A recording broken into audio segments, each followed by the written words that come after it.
Sa isang maliit at tahimik na baryo na napapaligiran ng malalawak na palayan at lunti ang kabundukan, naninirahan ang isang magsasakang nagngangalang Mang Mateo. Siya ay kilala ng mga taga-baryo bilang isang taong simple, masipag, at may pusong handang tumulong sa kapwa kahit na siya mismo ay salat sa buhay. Ang kanyang maliit na kubo ay nakatayo sa dulo ng baryo, malapit sa makapal na gubat na matagal nang pinaniniwala ang tirahan ng iba't ibang nilalang na hindi nakikita ng karaniwang tao. Maraming matatanda sa baryo ang nagkukwento tungkol sa mga duwende, diwata at tikbalang na umano'y naninirahan sa lugar na iyon. Dahil dito, karamihan sa mga magsasaka ay umiiwas magtrabaho malapit sa gubat, lalo na kapag dapit hapon na. Ngunit si Mang Mateo ay walang ibang mapagpipilian. Ang maliit na lupang kanyang sinasaka ay nasa gilid mismo ng gubat. Araw-araw, bago pa sumikat ang araw, bumabangon na siya upang ihanda ang kanyang mga kagamitan sa bukid. Bitbit ang lumang itak, pala, at isang bayong na may kaunting pagkain. Tahimik siyang naglalakad patungo sa kanyang sakahan. Hindi madali ang buhay ni Mang Mateo. Ang lupa ay matigas at hindi palaging maganda ang ani. May mga panahong halos wala siyang maiuwi sa bahay. Ngunit kahit ganoon, hindi siya kailanman nagreklamo. Para sa kanya, ang bawat araw na may pagkakataon siyang magtrabaho ay isa ng biyaya. Madalas siyang makita ng mga kapitbahay na nakangiti kahit napawisan at pagod na pagod. Kapag may matandang nangangailangan ng tulong sa bukid, agad siyang lumalapit upang tumulong kahit hindi siya binabayaran. Ang kabutihan ay parang binhi. Madalas niyang sabihin, kapag itinanim mo, balang araw ay may aanihin ka rin. Isang hapon, habang papalubog na ang araw at ang kulay kahel na liwanag ay sumasayaw sa ibabaw ng mga palayan, nagpasya si Mang Mateo na magpahinga muna sa ilalim ng isang matandang puno ng balete sa gilid ng kanyang bukid. Ang punong iyon ay matagal nang kinatatakutan ng mga tao sa baryo. Sabi ng matatanda, doon daw madalas nagpapakita ang mga nilalang na hindi tao. Ngunit para kay Mang Mateo, isa lamang itong puno na nagbibigay ng lilim sa isang pagod na magsasaka.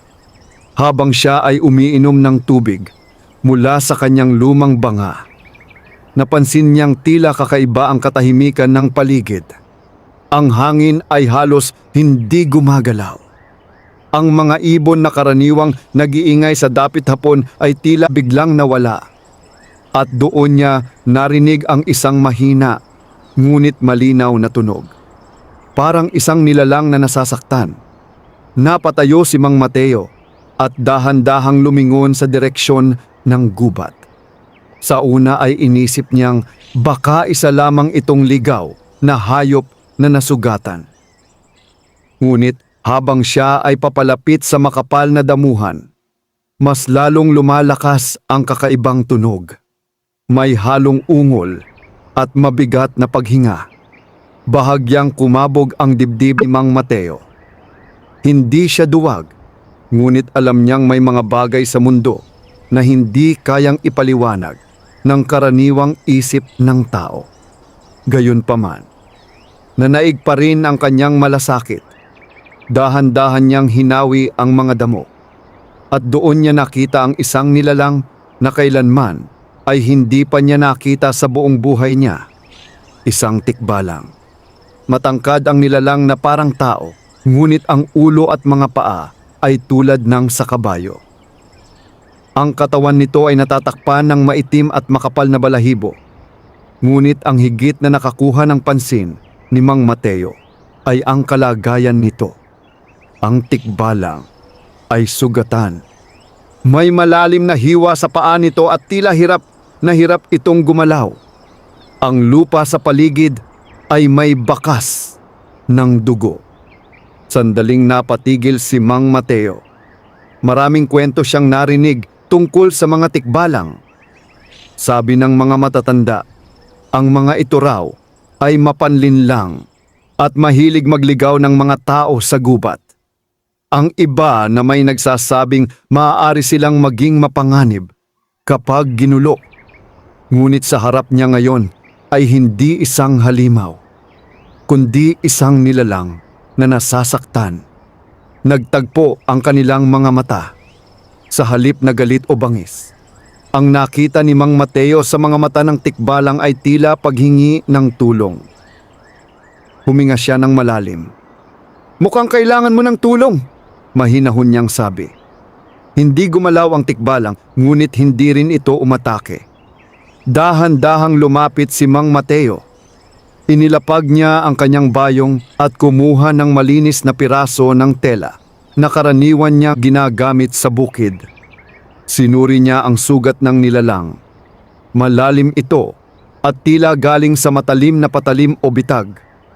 Siguro'y nahuli ka ng bitag ng mga mangangaso. Bulong niya. Maingat niyang nilinis ang sugat gamit ang tubig mula sa kanyang banga. Bahagyang gumalaw ang tikbalang, ngunit hindi ito lumaban. Para bang nauunawaan nito na tinutulungan siya ng magsasaka. Pagkatapos linisin ang sugat, tinalian niya ito ng tela upang matigil ang pagdurugo. Lumipas ang ilang sandali ng katahimikan. Ang liwanag ng araw ay unti-unti nang naglalaho at ang gubat ay nagsisimula nang lumubog sa anino ng gabi.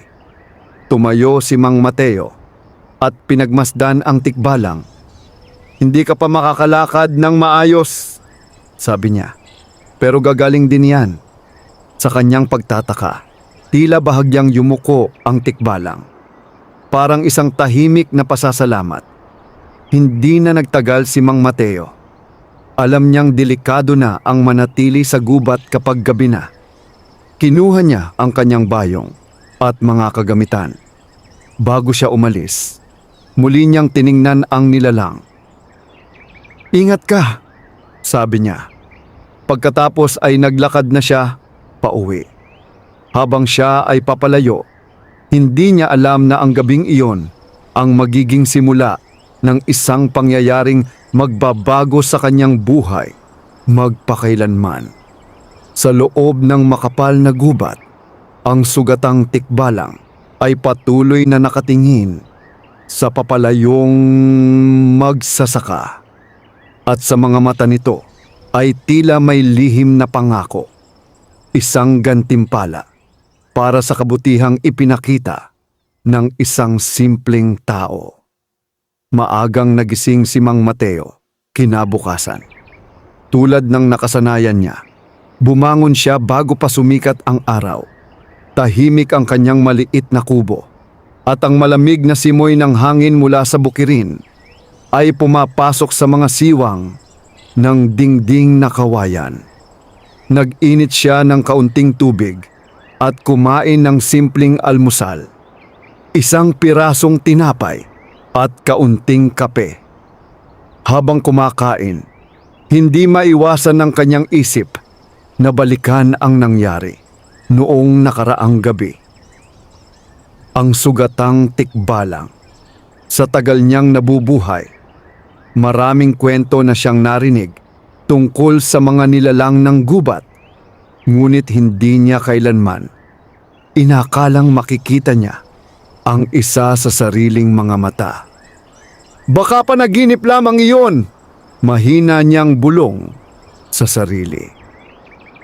Ngunit, nang maalala niya ang sugat ng nilalang at ang bigat ng katahimikan ng gubat, Noong sandaling iyon, alam niyang totoo ang lahat. Matapos maghanda, kinuha niya ang kanyang itak, pala at bayong. Tulad ng dati, naglakad siya patungo sa kanyang bukid sa gilid ng gubat. Habang naglalakad siya sa makitid na daan, unti-unting sumisikat ang araw. Ang ginintuang liwanag nito ay tumatama sa mga dahon ng palay na kumikislap sa hamog ng umaga. Ngunit may kakaiba siyang napansin. Ang hangin ay tila mas malamig kaysa karaniwan. At ang mga ibon sa gubat ay tila mas tahimik. Nang makarating siya sa kanyang bukid, agad niyang sinimulan ang kanyang gawain. Hinawan niya ang mga damo at inayos ang pilapil ng palayan. Lumipas ang ilang oras ng pagtatrabaho. Pawisan na siya at pagod. Ngunit tulad ng dati ay hindi siya tumigil. Bandang tanghali, nagpasya siyang magpahinga sandali sa ilalim ng matandang puno ng balete. Ang parehong lugar kung saan niya nakita ang tikbalang kagabi. Habang siya ay nakaupo, napansin niyang tila may kakaiba sa lupa sa kanyang harapan. May nakapatong doon na isang maliit na bagay. Nakunot ang kanyang noo. Hindi niya matandaan na may iniwan siya roon kahapon. Dahan-dahan siyang lumapit at kinuha ang bagay. Isang maliit na supot na yari sa telang tila napakatanda na. Pinuksan niya ito. At sa loob ay may 3 butil na parang binhi. Ngunit hindi ito pangkaraniwang binhi. Ang mga ito ay may bahagyang kinang na para bang may liwanag na nagmumula sa loob nito. Napatitig si Mang Mateo sa mga kakaibang butil. Anong klaseng binhi ito? Tanong niya sa sarili. Habang hawak niya ang supot, bigla niyang naramdaman ang malamig na hangin na dumaan sa paligid. Ang mga dahon ng balete ay bahagyang gumalaw. At sa di kalayuan, mula sa loob ng gubat, tila may isang anyo na nakatayo sa pagitan ng mga puno. Napatingin si Mang Mateo. Sa una ay hindi niya ito malinaw na makita dahil sa lilim ng mga sanga. Ngunit habang tumatagal, mas naging malinaw ang hugis ng nilalang. Matangkad, malaki ang katawan, at may ulo ng kabayo, ang tikbalang. Nakatayo lamang ito sa gilid ng gubat at tahimik na nakatingin sa kanya. Hindi ito galit. Hindi rin ito gumagalaw. Para bang nagmamasid lamang. Bahagyang kinabahan si Mang Mateo, ngunit hindi siya tumakbo. Sa halip ay tumayo siya at mahinahong nagsalita. Ikaw ba ang nag-iwan nito? Ipinakita niya ang maliit na supot na may mga binhi. Tahimik lamang ang tikbalang. Ngunit maya-maya ay bahagyang tumango ang ulo nito. Napangiti si Mang Mateo. Salamat, sabi niya.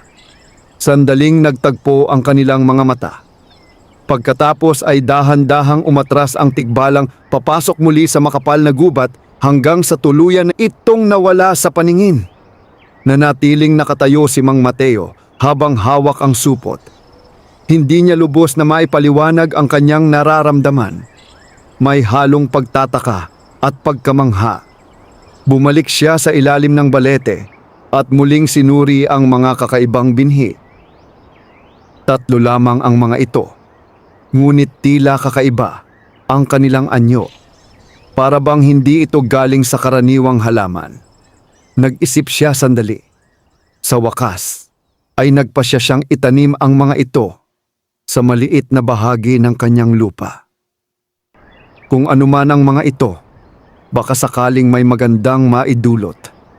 Kinuha niya ang kanyang pala at naghukay ng 3 maliit na butas sa lupa. Isa-isa niyang itinanim ang mga binhi. Pagkatapos ay tinabunan niya ito ng lupa at diniligan mula sa kanyang banga ng tubig. "Kung ano man kayo," sabi niya habang nakatingin sa lupa, "sana'y may mabuti kayong maidulot." Lumipas ang natitirang bahagi ng araw sa kanyang pagtatrabaho sa bukid. Ngunit habang siya ay abala, hindi niya maiwasang paminsan-minsang linggunin ang lugar kung saan niya itinanim ang mga binhi. At sa kaibuturan ng kanyang puso, naramdaman niyang ang simpleng pagtulong na ginawa niya kagabi ay magsisimula ng isang bagay na hindi niya kailanman inaasahan. Isang bagay na higit pa sa karaniwang ani ng lupa. Isang bagay na maaaring magbago sa kanyang kapalaran. At sa kailaliman ng gubat, may isang nilalang na tahimik na nagmamasid. Ang tikbalang na minsang tinulungan ng isang mabuting magsasaka. At ang kwento ng kanilang pagkikita ay nagsisimula pa lamang. Lumipas ang ilang araw matapos itanim ni Mang Mateo ang 3 mahiwagang binhi na iniwan ng tikbalang. Sa bawat umaga na siya ay nagtutungo sa kanyang bukid, hindi niya maiwasang silipin ang maliit na bahagi ng lupa kung saan niya itinanim ang mga iyon. Sa unang 2 araw ay wala siyang napansin na kakaiba. Katulad lamang ito ng karaniwang lupa, tahimik at walang pagbabago. Ngunit sa 3 umaga, habang ang hamog ay nakadikit pa sa mga dahon ng palay at ang araw ay unti-unting sumisilip sa likod ng bundok, napahinto si Mang Mateo sa kanyang paglalakad. May nakita siyang kakaiba. Sa mismong lugar kung saan niya itinanim ang mga binhi, ay may 3 maliit na usbong na sumisibol mula sa lupa. Napakamatingkad ng kanilang kulay na berde. Mas maliwanag kaysa sa karaniwang mga halaman na tumutubo sa bukid. Lumapit siya at dahan-dahang lumuhod upang mas mabuti itong masuri. Napakabilis naman, bulong niya. Karaniwang inaabot ng ilang araw o linggo bago tuluyang tumubo ang karamihan sa mga pananim. Ngunit ang mga halamang ito ay tila may sariling bilis ng paglaki. Hinawakan niya ng marahan ng isang dahon. Makintab ito at tila may kakaibang kinang kapag tinatamaan ng liwanag ng araw. Hindi niya maipaliwanag kung bakit. Ngunit may kakaibang pakiramdam siyang naramdaman habang tinitingnan ang mga ito. Para bang ang mga halamang iyon ay hindi lamang basta halaman. Tumayo siya at nagpatuloy sa kanyang gawain sa bukid. Ngunit sa buong araw ay paulit-ulit niyang naiisip ang mga mahiwagang binhi. Kinagabihan, habang siya ay nagpapahinga sa kanyang kubo matapos ang mahabang araw ng pagtatrabaho, bigla niyang narinig ang malumanay na paggalaw ng hangin sa labas. Karaniwan, nasa lugar ang malamig na hangin mula sa gubat, ngunit may kakaiba sa gabing iyon. Para bang may nagmamasid. Lumabas siya ng kubo at tumingin sa madilim na paligid. Ang buwan ay maliwanag at ang liwanag nito ay bumabagsak sa bukirin na parang pilak. At doon, sa gilid ng kanyang bukid, malapit sa gubat, may isang anino na nakatayo. Matangkad, tahimik. Hindi na niya kailangang hulaan kung sino iyon. Ang tikbalang. Hindi ito lumalapit sa kubo, ngunit malinaw na nakatingin ito sa kanyang bukid. Partikular sa lugar kung saan nakatanim ang mga mahiwagang binhi. Taglit na nagtagpo ang kanilang mga mata sa ilalim ng liwanag ng buwan. Ngunit sa pagkakataong iyon, ay wala ng takot sa puso ni Mang Mateo. Sa halip ay may kakaibang pakiramdam ng paggalang at pagkakaunawaan. "Binabantayan mo ba ang mga itinanim ko?" tanong niya sa mahinang tinig. Hindi nagsalita ang tikbalang. Ngunit bahagya nitong itinaas ang ulo na para bang kinikilala ang sinabi ng magsasaka. Makalipas ang ilang sandali, dahan-dahan itong umatras at muling naglaho sa dilim ng gubat. Naiwan si Mang Mateo na nakatingin sa malawak na bukirin. Hindi niya lubos maintindihan ang nangyayari, ngunit nararamdaman niyang may mahalagang dahilan kung bakit ibinigay sa kanya ang mga binhing iyon. Kinabukasan, nang bumalik siya sa bukid, lalo siyang namangha. Ang 3 maliit na usbong ay naging mga halaman na halos abot tuhod na ang taas. Isang gabi lamang ang lumipas, ngunit tila ilang linggo na ang itinubo ng mga ito. Mas lalo pang naging makintab ang kanilang mga dahon at tila mas matibay ang kanilang mga tangkay. Napailing si Mang Mateo sa pagtataka. "Hindi ito pangkaraniwang halaman," sabi niya sa sarili. Sa mga sumunod na araw ay patuloy ang mabilis na paglaki ng mga ito. Hindi nagtagal ay mas mataas na ang mga ito kaysa sa karamihan ng tanim sa kanyang bukid. Ngunit ang higit na kahanga-hanga ay ang epekto nito sa lupa sa paligid. Napansin ni Mang Mateo na ang mga palay na malapit sa 3 halaman ay mas malulusog, mas luntian ang mga dahon, mas mabibigat ang mga butil, at mas mabilis ang kanilang paglaki. Unti-unting napagtanto ni Mang Mateo na ang mga mahiwagang binhi na ibinigay ng tikbalang ay hindi lamang basta regalo. Ito ay isang biyaya, isang bagay na maaaring magpabago sa kanyang buhay bilang magsasaka. Ngunit kasabay ng pagdating ng biyayang ito ay may mga matang nagsisimula ring makapansin. May mga kapitbahay na dumaraan sa kanyang bukid ang napapahinto upang tingnan ang kakaibang mga halaman. "Mateo, anong klaseng tanim yan?" minsang tanong ng isang magsasaka. Ngumiti lamang si Mang Mateo. "Hindi ko rin sigurado," sagot niya. Ngunit sa loob ng kanyang puso ay alam niyang ang mga halamang iyon ay may kaugnayan sa nilalang na minsang humingi ng tulong sa kanya sa gubat. At habang patuloy na lumalaki ang mga mahiwagang halaman sa kanyang bukid, hindi niya alam na may mga taong magsisimulang magkaroon ng inggit sa kakaibang biyayang natanggap niya. Isang inggit na maaaring magdala ng bagong pagsubok sa kanyang tahimik na buhay. At sa kailaliman ng gubat, ang tikbalang ay patuloy na nagbabantay. Tahimik, mapagmasid, handang protektahan ang taong minsang nagpakita ng tunay na kabutihan. Patuloy na lumipas ang mga araw at lalong naging kahanga-hanga ang mga nangyayari sa bukid ni Mang Mateo. Ang mga palay na tumutubo malapit sa 3 mahiwagang halaman ay nagiging mas matibay at masagana ang bunga kaysa sa karaniwang ani ng ibang magsasaka sa baryo.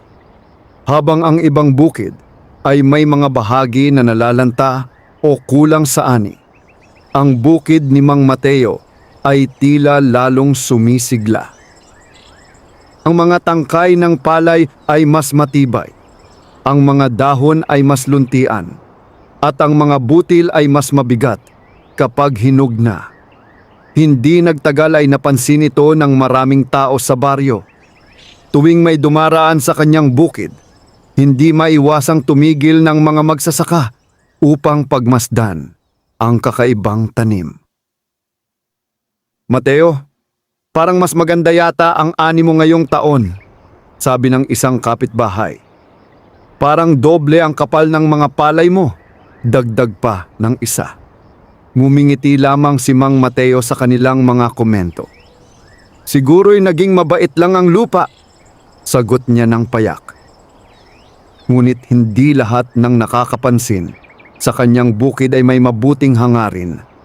May ilang tao sa baryo na unti-unting nakaramdam ng inggit. Isa na rito si Don Silvestre, ang pinakamayamang may-ari ng lupa sa lugar. Marami siyang sakahan at maraming tao ang nagtatrabaho sa kanya. Ngunit sa kabila ng kanyang kayamanan ay hindi siya kilala sa pagiging mabait. Sanay siya na siya ang may pinakamagandang ani sa baryo. Kaya, nang makarating sa kanyang pandinig ang kwento tungkol sa bukid ni Mang Mateo, agad siyang napaisip. Isang hapon, habang nakaupo siya sa harap ng kanyang malaking bahay, kinausap niya ang isa sa kanyang mga katiwala. Sinasabi mo bang mas maganda ang ani ng isang hamak na magsasaka kaysa sa mga bukid ko? Malamig niyang tanong. Opo, Don Silvestre, sagot ng katiwala. Kakaiba raw po ang mga tanim niya. Bahagyang kumunot ang noo ng matanda. Dalhin mo ako ron bukas, utos niya. Kinabukasan, nagtungo si Don Silvestre sa bukid ni Mang Mateo. Malayo pa lamang ay napansin na niya ang kakaibang sigla ng mga pananim. Huminto siya sa gilid ng bukid at tahimik na pinagmasdan ang paligid. Napansin niya ang tatlong kakaibang halaman na mas mataas kaysa sa ibang tanim. Lumapit siya roon habang sinusundan ng kanyang katiwala. Sa kabilang bahagi ng bukid ay abala si Mang Mateo sa pag-aayos ng pilapil nang makita niya ang mayamang bisita. Lumapit siya at magalang na yumuko. Magandang araw po, Don Silvestre, bati niya. Tumingin ang matanda sa kanya at saka sa mga halaman. Mateo, sabi niya, anong klasing pataba ang ginagamit mo sa bukid mo? Napakamot si Mang Mateo sa ulo. Wala naman pong kakaiba, sagot niya. Ngunit hindi kumbinsido si Don Silvestre. Lumapit siya sa tatlong mahiwagang halaman at pinagmasdan ang mga ito ng mabuti. Hindi niya pa kailanman nakita ang ganitong uri ng halaman. Sigurado ka bang wala kang itinatago? Tanong niya. Wala po, sagot ni Mang Mateo. Tahimik na nag-isip si Don Silvestre. May nararamdaman siyang kakaiba tungkol sa mga halamang iyon. Isang lihim na nais niyang malaman. Pagkatapos ng ilang sandali ay tumalikod siya at naglakad palayo. Ngunit habang siya ay papalayo sa bukid, isang ideya ang nabuo sa kanyang isip. Kung hindi sasabihin ni Mang Mateo ang kanyang lihim, hahanapin niya ito sa ibang paraan. Kinagabihan, habang ang baryo ay tahimik at karamihan sa mga tao ay natutulog na, may dalawang anino ang dahan-dahang gumagalaw patungo sa bukid ni Mang Mateo. Ang mga ito ay mga tauhan ni Don Silvestre. May dala silang lampara at mga sako. Ang kanilang pakay ay malinaw. Nakawin ang lihim ng bukid ni Mang Mateo. Dahan-dahan silang lumapit sa tatlong mahiwagang halaman. Ngunit bago pa nila tuluyang mahawakan ang mga ito, biglang umihip ang malamig na hangin mula sa gubat. Ang mga dahon ng mga puno ay nagsimulang gumalaw kahit wala namang malakas na hangin. At mula sa kadiliman ng gubat ay may isang matangkad na anyo ang dahan-dahang lumabas. Ang tikbalang. Ang mga tauhan ni Don Silvestre ay napatigil sa kanilang ginagawa. Ang kanilang mga mata ay nanlaki sa takot nang makita ang napakalaking nilalang na nakatayo sa harap nila. Tahimik lamang itong nakatingin sa kanila. Ngunit sapat na ang presensya nito upang maramdaman nila ang matinding babala. Ang isa sa mga lalaki ay biglang napaatras. "Umalis tayo rito," nanginginig niyang bulong. Hindi na sila nagtagal. Sa loob lamang ng ilang sandali ay tumakbo sila palayo sa bukid na tila may humahabol sa kanilang multo. Naiwan sa gitna ng bukid ang tikbalang. Tahimik nitong tiningnan ang tatlong mahiwagang halaman. Pagkatapos ay tumingin ito sa kubo ni Mang Mateo sa di kalayuan at sa ilalim ng liwanag ng buwan. Patuloy itong nagbantay sa bukid ng magsasakang minsang nagpakita ng kabutihan sa kanya. Ngunit ang inggit ng mga tao ay hindi pa natatapos.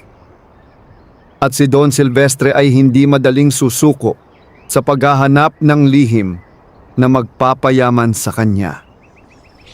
Kinabukasan, matapos ang nabigong pagtatangka ng mga tauhan ni Don Silvestre na nakawin ang mahiwagang halaman, maagang nagising si Mang Mateo tulad ng nakasanayan niya.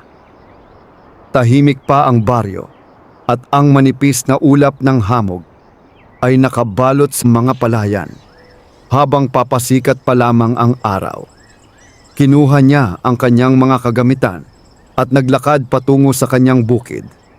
Habang siya ay papalapit, napansin niyang tila may kakaiba sa lupa malapit sa tatlong mahiwagang halaman. May mga bakas ng paa sa putik. Huminto siya at pinagmasdan ang mga marka. Hindi yon bakas ng hayop. Mukhang bakas yon ng mga taong naglakad sa kanyang bukid ng gabi. Bahagyang kumunot ang kanyang noo. "May pumasok dito kagabi," mahina niyang sabi sa sarili. Lumapit siya sa mga mahiwagang halaman upang tingnan kung may nasira o nawala. Ngunit sa kanyang pagtataka, wala siyang nakitang anumang pinsala. Ang tatlong halaman ay nananatiling matibay at malusog. Ang kanilang mga dahon ay tila mas makintab pa kaysa dati. Habang siya ay nakatayo roon, napansin niyang tila mas sariwa rin ang lupa sa paligid, na para bang may nagbantay sa lugar buong magdamag. Hindi niya alam kung sino ang pumasok sa kanyang bukid, ngunit may kutob siyang may kinalaman ito sa mga taong nakapansin sa kakaibang ani niya. Gayunpaman, hindi na niya ito pinansin at ipinagpatuloy niya ang kanyang gawain sa bukid. Lumipas ang buong araw sa kanyang pagtatrabaho. Tulad ng dati, masagana ang kanyang ani at masigla ang kanyang mga pananim. Ngunit habang papalubog na ang araw, nagpasya si Mang Mateo na manatili muna sa bukid ng kaunti pang oras. May pakiramdam siyang nais niyang masdan ang kanyang bukid hanggang sa tuluyang dumilim ang paligid. Habang ang kalangitan ay unti-unting nagiging kulay kahel at lila, umupo siya sa ilalim ng puno ng balete sa gilid ng bukid. Tahimik ang paligid. Ang mga kuliglig lamang ang maririnig sa damuhan. Hindi nagtagal, naramdaman niya ang malamig na hangin na muling dumaan mula sa gubat. Unti-unti siyang tumayo. At gaya ng kanyang inaasahan, may isang anyo na lumitaw mula sa dilim ng mga puno. Ang tikbalang. Mas malinaw niya itong nakita sa pagkakataong iyon dahil sa liwanag ng buwan na nagsisimula ng sumikat. Matangkad ang nilalang, may matibay na katawan, at ang maitim nitong balahibo ay bahagyang kumikislap sa liwanag ng gabi. Ngunit hindi na nakakatakot ang presensya nito kay Mang Mateo. Sa halip ay tila pamilyar na ito sa kanya. "Alam mo ba kung sino ang pumunta dito kagabi?" tanong ni Mang Mateo habang nakatingin sa nilalang. Tahimik lamang ang tikbalang. Ngunit dahan-dahan itong lumapit sa bahagi ng lupa kung saan nakita ni Mang Mateo ang mga bakas ng paa. Pagkatapos ay itinaas nito ang ulo at tumingin sa direksyon ng baryo. Naunawaan ni Mang Mateo ang ibig nitong ipahiwatig. May mga taong gustong kunin ang mga halaman, sabi niya. Hindi gumalaw ang tikbalang, ngunit ang tindig nito ay tila isang tahimik na pangako ng pagbabantay. Lumapit si Mang Mateo sa mga mahiwagang halaman at pinagmasdan ang mga ito. Ngayon ay halos lampas tao na ang kanilang taas at ang kanilang mga tangkay ay makapal at matibay. May mga bulaklak na rin itong nagsisimulang umusbong. Ang mga bulaklak ay may kakaibang anyo, puti, ngunit may bahagyang ginintuang liwanag sa gitna. Hindi pa kailanman nakakita si Mang Mateo ng ganitong uri ng halaman. Habang pinagmamasdan niya ang mga ito, napansin niyang ang hangin sa paligid ay tila nagiging mas presko. Ang lupa ay tila mas buhay. Ang buong bukid ay parang pinupuno ng kakaibang lakas. Lumapit ang tikbalang sa gilid ng bukid at tahimik na tumingin sa mga halaman. Pagkatapos ay muli nitong tiningnan si Mang Mateo.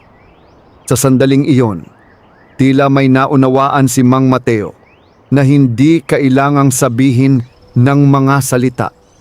Ang mga halamang iyon ay hindi lamang simpleng gantimpala. Isa itong biyaya na kailangang pangalagaan. At hindi lahat ng tao ay karapat-dapat na magkaroon nito. Huminga ng malalim si Mang Mateo at tumingin sa malawak na bukid na kanyang pinaghirapan sa loob ng maraming taon. Hindi ko hahayaang masira ito, sabi niya, nang may katahimikan ngunit matibay na pasya. Dahan-dahang tumango ang tikbalang. Makalipas ang ilang sandali, muli itong umatras papasok sa makapal na gubat. Ngunit bago ito tuluyang mawala sa dilim, sandali itong tumigil at muling tumingin sa bukid ni Mang Mateo. Parang isang bantay na patuloy na nagmamasid mula sa malayo. Naiwan si Mang Mateo sa ilalim ng maliwanag na buwan. Nakatingin sa tatlong mahiwagang halaman na patuloy na lumalaki sa kanyang bukid. Hindi pa niya alam kung gaano kalaki ang pagbabago na darating sa kanyang buhay dahil sa mga ito. At hindi rin niya alam na si Don Silvestre ay naghahanda na ng panibagong plano upang makuha ang lihim ng kanyang bukid. Isang plano na maaaring magdala ng mas malaking panganib. Lumipas ang ilang araw matapos ang unang pagtatangka ng mga tauhan ni Don Silvestre na makapasok sa bukid ni Mang Mateo. Bagamat nabigo sila dahil sa takot na dulot ng mahiwagang nilalang na kanilang nakita, hindi pa rin nawawala sa isip ng mayamang may-ari ng lupa ang lihim na nais niyang makuha. Sa malaking bahay ni Don Silvestre, nakaupo siya sa isang matibay na silyang yari sa kahoy, habang tahimik na nakikinig sa ulat ng kanyang mga tauhan. "Don Silvestre," sabi ng isa sa kanila na halatang kinakabahan. "May nakita po kaming kakaiba sa bukid ni Mang Mateo noong gabing iyon." Naningkit ang mga mata ng matanda. "Ano iyon?" malamig niyang tanong. Nagkatinginan ang dalawang lalaki bago sumagot ang isa. "May malaking nilalang po sa gubat, parang tao pero parang kabayo ang ulo. Napakatangkad at nakakatakot." Sandaling natahimik ang silid. Hindi agad nagsalita si Don Silvestre. Sa halip ay tila nag-isip siya ng malalim. Matagal na niyang naririnig ang mga kuwento tungkol sa mga nilalang ng gubat. Mga tikbalang, duwende, at diwata na umano'y nagbabantay sa mga lihim ng kalikasan. Ngunit hindi siya kailanman naniwala sa mga iyon. Para sa kanya, ang lahat ng bagay ay maaaring makuha kung may sapat na kapangyarihan at kayamanan. "Baka naman natakot lang kayo sa anino ng mga puno," sabi niya sa malamig na tinig. Hindi po doon, mabilis na sagot ng lalaki. Malinaw po naming nakita. Tahimik na tumayo si Don Silvestre at naglakad patungo sa bintana. Mula roon ay tanaw niya ang malawak niyang mga sakahan. Ngunit kahit gaano kalaki ang kanyang mga lupain, hindi pa rin niya matanggap na may isang simpleng magsasaka na may ani na mas maganda kaysa sa kanya. May kung anong lihim si Mang Mateo at determinado siyang malaman ito. Muli siyang humarap sa kanyang mga tauhan. Kung may nagbabantay sa bukid niya, sabi niya, kailangan lang nating maging mas matalino. Paano po, Don? Tanong ng isa. Bahagyang ngumiti si Don Silvestre. Isang ngiti na walang init. Hindi natin kukunin ang halaman, sagot niya. Aabangan natin kung kailan siya wala. Napakunot ang noo ng mga tauhan. Ano po ang gagawin natin? Sisirain natin ang buong bukid niya. Nagulat ang dalawang lalaki. Kapag wala na ang mga pananim niya, patuloy ng matanda, mapipilitan siyang sabihin kung ano ang lihim ng mga halamang iyon. Tahimik na nagkatinginan ang kanyang mga tauhan. Alam nilang kapag nagpasya si Don Silvestre, bihira itong magbago ng isip. Samantala, sa kabilang bahagi ng baryo, tahimik na nagpapatuloy ang araw ni Mang Mateo. Wala siyang kaalam-alam sa planong binubuo laban sa kanya. Abala siya sa pag-aayos ng kanyang bukid at pag-aalaga sa mga mahiwagang halaman na patuloy na nagbibigay sigla sa kanyang mga pananim.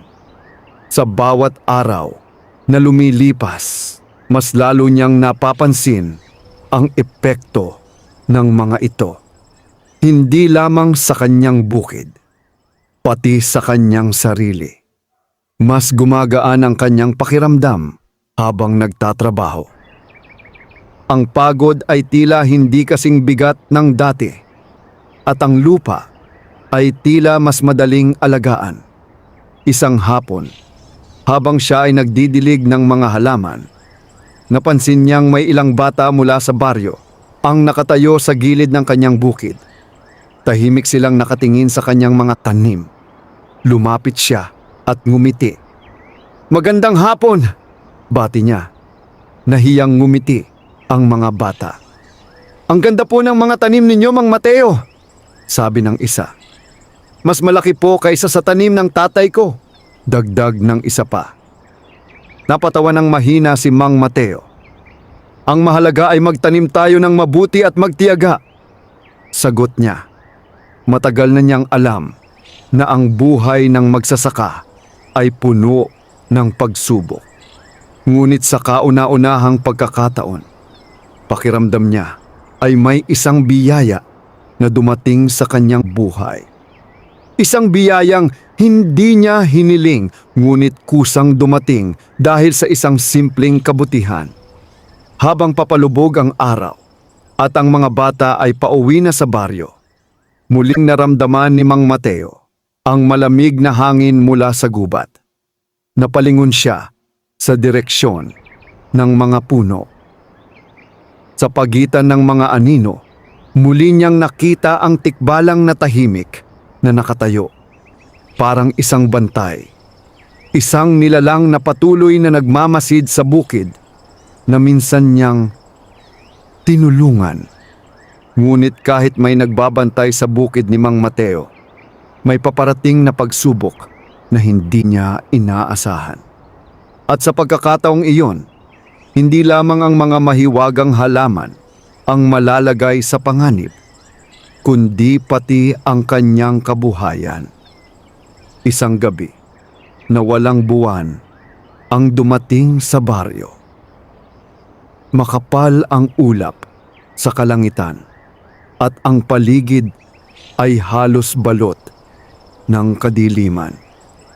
Ang hangin mula sa gubat ay malamig at tila may dalang kakaibang kaba sa himpapawid. Sa maliit na kubo ni Mang Mateo, mahimbing siyang natutulog matapos ang mahabang araw ng pagtatrabaho sa bukid. Hindi niya alam na sa mga oras na iyon ay may mga taong dahan-dahang kumikilos sa dilim. Sa kabilang dako ng baryo, 3 lalaki ang tahimik na naglalakad sa makitid na landas patungo sa kanyang bukid. Ang kanilang mga hakbang ay maingat upang hindi makagawa ng ingay. Sila ang mga tauhan ni Don Silvestre. May dala silang mga matutulis na itak at sako. Ang kanilang pakay ay hindi na lamang magnakaw ng lihim. Ang utos sa kanila ay sirain ang bukid ni Mang Mateo.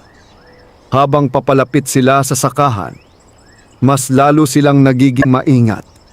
Naalala pa rin nila ang nakita nilang nilalang noong nakaraang gabi. Ngunit sa pagkakataong iyon ay pinilit nilang magpakatapang. Baka hindi na bumalik ang nilalang na yon, bulong ng isa. Gawin na natin agad ang utos ni Don Silvestre, sagot ng isa pa. Makalipas ang ilang sandali, ay narating nila ang bukid. Tahimik ang paligid. Ang mga palay ay marahang gumagalaw sa hangin. At ang 3 mahiwagang halaman ay nakatayo sa gitna ng bukid na tila mga bantay na hindi natitinag. Lumapit ang mga lalaki. Isa sa kanila ang unang nagtaas ng itak. Ngunit bago pa man ito bumagsak sa mga tanim, biglang umihip ang malakas na hangin mula sa gubat. Ang mga dahon ng mga puno ay nagsimulang mag-ingay. Ang mga damo ay tila sumasayaw sa dilim. Napatingin ang mga lalaki sa direksyon ng gubat. Sa una ay wala silang makita. Ngunit maya-maya ay may isang malaking anino ang dahan-dahang gumalaw mula sa pagitan ng mga puno.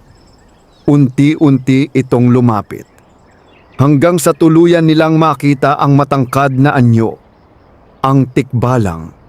Mas nakakatakot ang presensya nito sa gabing iyon dahil halos walang liwanag na tumatama sa paligid. Ang malalaking mata nito ay tila kumikislap sa dilim habang nakatingin sa mga lalaki. Napatigil ang mga tauhan ni Don Silvestre. Ang isa sa kanila ay napaurong ng isang hakbang. Siya iyon, bulong niya. Hindi gumalaw ang tikbalang. Hindi ito sumugod. Hindi ito gumawa ng anumang marahas na kilos. Ngunit sapat na ang tindig nito upang ipadama ang isang malinaw na babala. Ang hangin ay tila lalo pang lumamig. Ang mga lalaki ay nagsimulang kabahan. Biglang may kakaibang nangyari. Ang lupa sa kanilang paanan ay tila naging malambot at ang kanilang mga hakbang ay nagsimulang maligaw sa pagitan ng mga pilapil. Sinubukan nilang maglakad palayo. Ngunit tila hindi nila mahanap ang tamang daan palabas ng bukid. Nasaan ang daan? Tanong ng isa na halatang naguguluhan. Ang isa naman ay paikot-ikot na lamang sa parehong lugar. Ang tikbalang ay patuloy lamang na nakatingin sa kanila. Hindi ito lumalapit, ngunit tila ang buong paligid ay sumusunod sa presensya nito. Ang 3 lalaki ay nagsimulang mataranta. Ang dilim ay tila lumalalim. Ang mga anino ng mga puno ay parang gumagalaw. Umalis na tayo rito, sigaw ng isa. Sa wakas ay nakahanap sila ng daan palabas ng bukid at nagtakbuhan sila patungo sa baryo nang hindi na lumilingon pa. Sa gitna ng bukid, muling bumalik ang katahimikan. Ang tikbalang ay tumayo sa harap ng 3 mahiwagang halaman. Ang hangin ay muling naging banayad Sa di kalayuan, sa loob ng kanyang kubo, mahimbing pa ring natutulog si Mang Mateo. Wala siyang kaalam-alam sa nangyaring pagtatangka na sirain ang kanyang kabuhayan. Hindi niya alam na sa gabing iyon ay may nilalang na muling nagbantay sa kanyang bukid. Isang nilalang na hindi nakakalimot sa kabutihang ipinakita sa kanya. At sa kabilang dako ng baryo, ang mga tauhan ni Don Silvestre ay dumating sa kanyang bahay na nanginginig sa takot. Hindi nila inaasahan ang kanilang nakita. Ngunit para kay Don Silvestre, ang kanilang takot ay hindi sapat upang pigilan ang kanyang hangarin. Sa kanyang isip, lalo lamang lumalalim ang kanyang pagnanais na makuha ang lihim ng bukid ni Mang Mateo. At dahil doon, naghahanda na siya ng mas malaking hakbang. Isang hakbang na maaaring magdala ng mas matinding panganib. Kinabukasan, matapos ang madilim na gabi ng tangkang paninira sa bukid ni Mang Mateo, muling sumikat ang araw sa baryo na tila walang nangyaring kakaiba. Ang mga tao ay nagpatuloy sa kanilang pang-araw-araw na gawain. Ang iba ay patungo sa palayan. Ang iba naman ay nagbubukas ng maliit na tindahan sa gilid ng kalsada. Ngunit sa bukid ni Mang Mateo, may ilang palatandaan na may nangyaring hindi pangkaraniwan. Maaga siyang dumating sa kanyang sakahan. Dala ang kanyang mga kagamitan. Habang naglalakad siya sa pagitan ng mga pilapil, napansin niyang may mga bakas ng paa sa ilang bahagi ng lupa. Huminto siya at pinagmasdan ang mga ito. Hindi iyon bakas ng hayop. Bakas iyon ng mga taong naglakad sa kanyang bukid sa kalagitnaan ng gabi. Bahagyang nag-alala si Mang Mateo. Hindi ito ang unang pagkakataon na may pumasok sa kanyang bukid nang hindi niya alam. Lumapit siya sa 3 mahiwagang halaman upang tiyakin na maayos pa ang mga ito. Sa kanyang ginhawa, nakita niyang hindi naman nasira ang mga halaman. Sa katunayan, tila mas lalo pang naging matatag ang kanilang mga tangkay at mas makintab ang kanilang mga dahon. Habang nakatayo siya roon, napansin niyang tila mas presko ang hangin sa paligid ng mga halaman. Para bang may kakaibang lakas na nagmumula sa kanila. May nagbabantay sa inyo kagabi, mahina niyang sabi habang nakatingin sa mga ito. Hindi niya nakita ang nangyari. Ngunit sa kaibuturan ng kanyang puso ay alam niyang ang tikbalang ay muling nagpakita upang protektahan ang bukid. Habang siya ay nag-aayos ng pilapil, may ilang magsasaka mula sa baryo ang dumaan upang tingnan ang kanyang bukid. Isa sa kanila ay si Mang Pedro, isang matandang magsasaka na matagal nang nakatira sa lugar. "Mateo!" sabi ni Mang Pedro habang nakatingin sa mga tanim. "Parang mas lalong gumaganda ang bukid mo." Ngumiti si Mang Mateo. "Siguro'y naging mabait lang ang lupa," sagot niya. Ngunit hindi agad umalis si Mang Pedro. Sa halip ay lumapit siya sa 3 kakaibang halaman at pinagmasdan ang mga ito ng mabuti. Matagal siyang nakatitig sa mga dahon at bulaklak.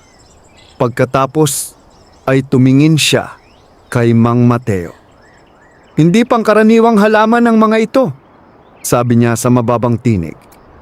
Bahagyang nagulat si Mang Mateo. "Bakit po ninyo nasabi?" tanong niya. Huminga ng malalim si Mang Pedro. "Nung bata pa ako," paliwanag niya, "may mga kwento ang mga matatanda tungkol sa mga halamang galing sa kagubatan. Mga halamang ibinibigay lamang sa mga taong may mabuting puso. Tahimik na nakinig si Mang Mateo. Ang sabi nila, patuloy ng matanda, ang mga ganitong halaman ay biyaya mula sa mga nilalang na nagbabantay sa kalikasan. Hindi na nagsalita si Mang Mateo. Sa halip ay tumingin lamang siya sa tatlong mahiwagang halaman na patuloy na lumalaki sa kanyang bukid. Alam niyang may katotohanan ang sinabi ng matanda. Hindi na nagtagal si Mang Pedro at nagpaalam na rin siya upang bumalik sa kanyang sariling bukid. Ngunit bago siya umalis, nagbigay siya ng isang payo. "Ingatan mo ang mga iyan, Mateo," sabi niya. "Hindi lahat ng tao ay matutuwa sa biyayang natanggap mo." Matapos umalis ang matanda, muling bumalik si Mang Mateo sa kanyang gawain. Ngunit ang mga salitang iyon ay nanatili sa kanyang isip. Habang papalapit ang hapon at ang araw ay unti-unting lumulubog sa likod ng kabundukan, muling naramdaman ni Mang Mateo ang malamig na hangin mula sa gubat. Napalingon siya sa direksyon ng mga puno. Sa pagitan ng mga anino ay may isang pamilyar na anyo, ang tikbalang. Tahimik itong nakatayo sa gilid ng gubat habang nakatingin sa kanyang bukid. Hindi ito lumalapit, ngunit sapat na ang presensya nito upang ipaalala kay Mang Mateo na may isang nilalang na patuloy na nagbabantay sa kanya. Ngunit sa pagkakataong iyon, tila may kakaiba sa kilos ng tikbalang. Hindi lamang ito nakatingin sa bukid. Paminsan-minsan ay tumitingin din ito sa direksyon ng baryo, para bang may binabantayang paparating na panganib. At sa kabilang bahagi ng baryo, sa malaking bahay ni Don Silvestre, may binubuong bagong plano ang matandang may-ari ng lupa. Isang plano na hindi na lamang lihim na gagawin sa gabi, kundi isang bagay na maaaring gawin sa harap mismo ng maraming tao. Isang hakbang na maaaring tuluyang makuha ang lihim ng bukid ni Mang Mateo. Sa mga sumunod na araw, lalong naging usap-usapan sa baryo ang bukid ni Mang Mateo. Maraming magsasaka ang nagtataka kung paano naging napakaganda ng kanyang ani, samantalang ang iba ay nahihirapan pa rin sa kanilang mga pananim. May ilan na humahanga sa kanyang sipag, ngunit mayroon ding mga taong hindi maiwasang makaramdam ng inggit. Hindi nagtagal, ang balita ay tuluyang kumalat sa buong baryo. At gaya ng inaasahan, lalo lamang nitong pinainit ang kalooban ni Don Silvestre.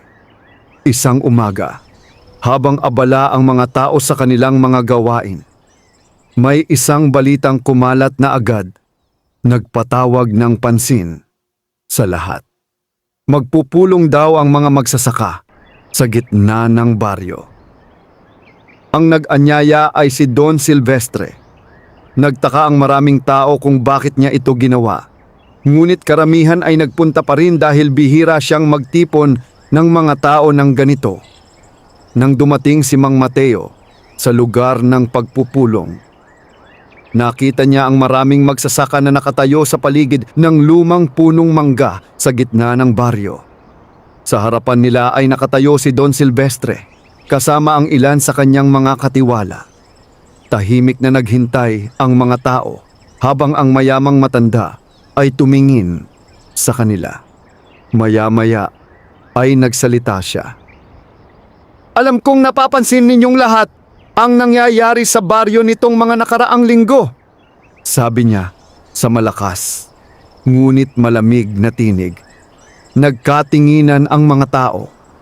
Ang ilan ay napatingin kay Mang Mateo. "May isang bukid sa ating baryo na tila mas masagana kaysa sa iba," patuloy ni Don Silvestre. Hindi na kailangang banggitin ang pangalan. Alam na ng lahat kung sino ang tinutukoy niya. Lumapit siya ng kaunti at tumingin kay Mang Mateo. "Mateo," sabi niya, "matagal ka nang magsasaka sa baryong ito." Magalang na tumango si Mang Mateo. "Opo, ngunit ngayon pananay na," patuloy ng matanda.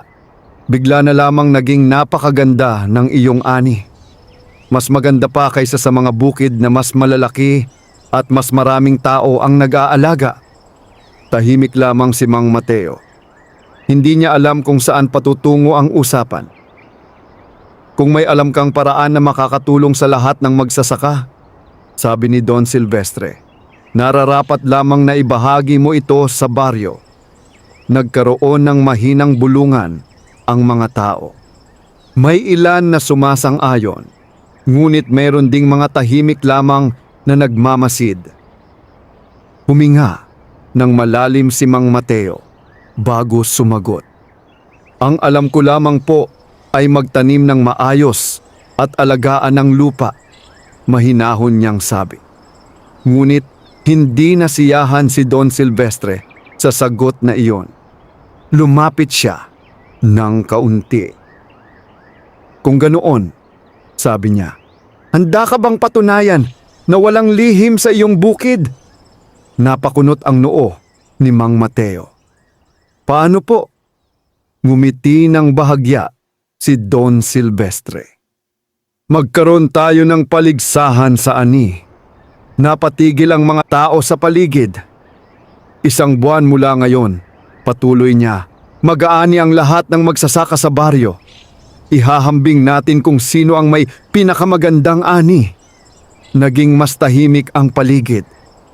"Kung mapapatunayan mong ang iyong bukid ay bunga lamang ng sipag," sabi ni Don Silvestre habang nakatingin ng diretso kay Mang Mateo, "ikaw ang kikilalaning pinakamahusay na magsasaka sa baryo."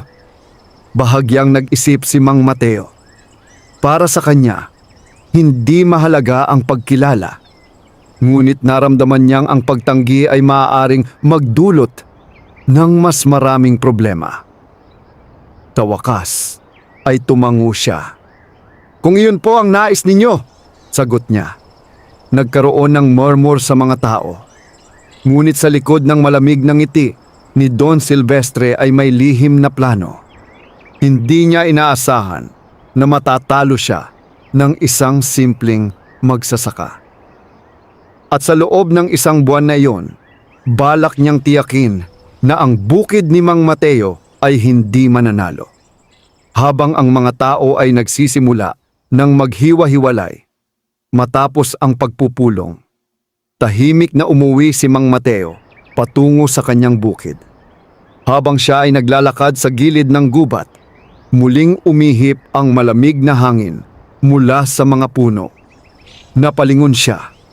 Sa lilim ng gubat ay naroon muli ang tikbalang. Tahimik na nakatingin sa kanya. Para bang alam nito ang bagong pagsubok na haharapin ng magsasaka. At habang ang araw ay unti-unting lumulubog sa likod ng bundok, nagsisimula ang isang bagong yugto ng laban. Isang laban na hindi lamang tungkol sa ani ng lupa, kundi tungkol sa katotohanan, inggit at kabutihan ng puso. Lumipas ang mga linggo matapos ang pagpupulong sa baryo. Ang paligsahan ng ani na iminungkahi ni Don Silvestre ay naging usap-usapan ng lahat ng magsasaka sa lugar.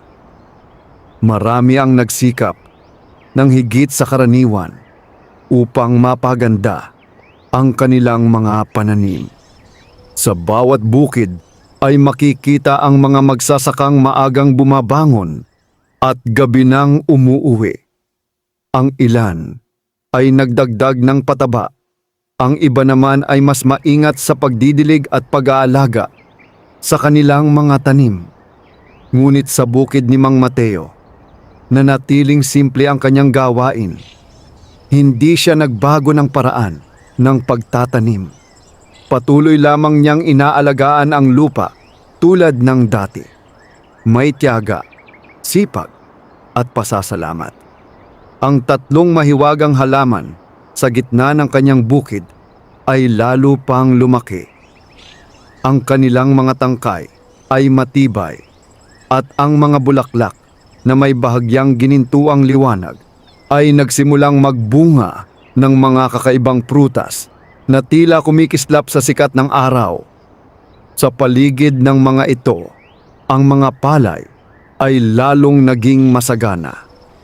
Ang mga butil ay mabibigat at ang mga tangkay ay halos yumuyuko sa bigat ng ani. Ngunit sa kabila ng biyayang iyon, nanatiling mapagkumbaba si Mang Mateo.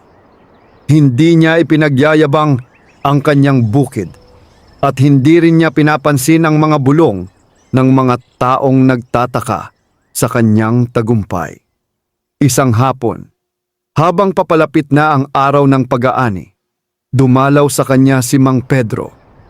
Tahimik na naglakad ang matandang magsasaka sa pagitan ng mga pilapil at pinagmasdan ang masaganang bukid. "Mateo," sabi niya habang nakangiti, "tila handa na ang iyong ani." Tumango si Mang Mateo. "Opo, malaki ang pasasalamat ko sa biyayang ito." Tumingin si Mang Pedro sa tatlong mahiwagang halaman sa gitna ng bukid. "Ang kabutihan mo ang nagdala niyan," sabi niya sa mababang tinig. Hindi na sumagot si Mang Mateo. Sa kanyang puso ay alam niyang may bahagi ang tikbalang sa lahat ng nangyayari. Kinagabihan, habang ang baryo ay tahimik at ang buwan ay maliwanag sa kalangitan, muling lumabas si Mang Mateo sa kanyang kubo. Tumingin siya sa direksyon ng kanyang bukid. Sa liwanag ng buwan ay malinaw niyang nakita ang tatlong mahiwagang halaman na tila kumikislap sa gitna ng palayan.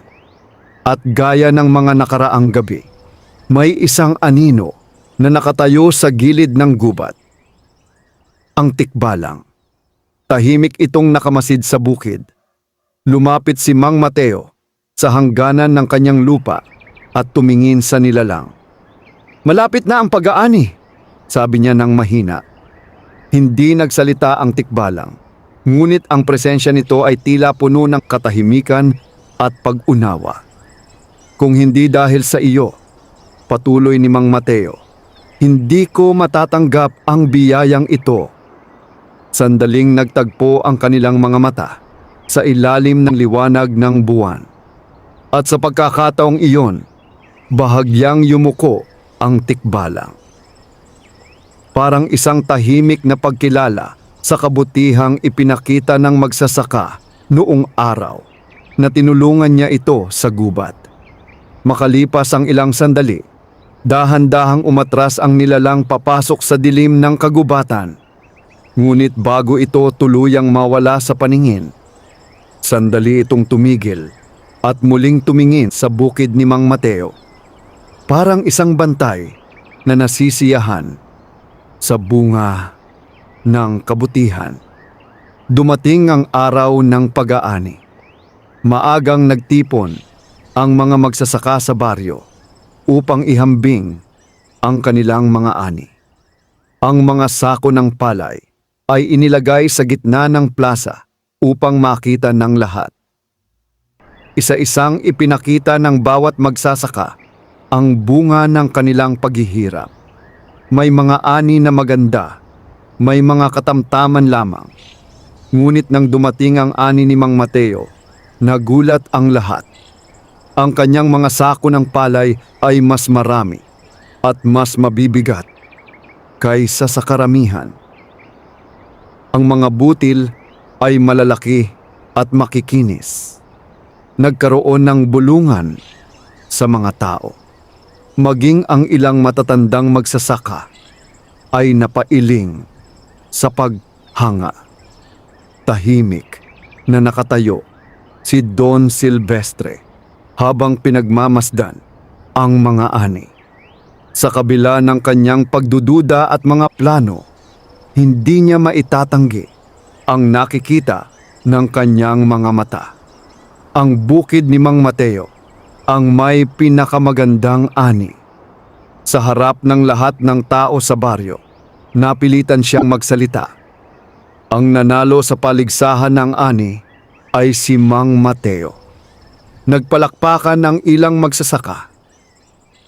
Ngunit para kay Mang Mateo, hindi mahalaga ang pagkilala. Mas mahalaga sa kanya ang patunay na ang kabutihan at sipag ay may bunga. Habang ang mga tao ay nagdiriwang sa plaza, sa malayong bahagi ng baryo, sa gilid ng makapal na gubat, may isang nilalang na tahimik na nakamasid. Ang tikbalang. At sa ilalim ng liwanag ng araw na sumisikat sa bukirin, ang gantimpala ng kabutihan ay tuluyang nahayag sa buhay ng isang simpleng magsasaka. Wakas.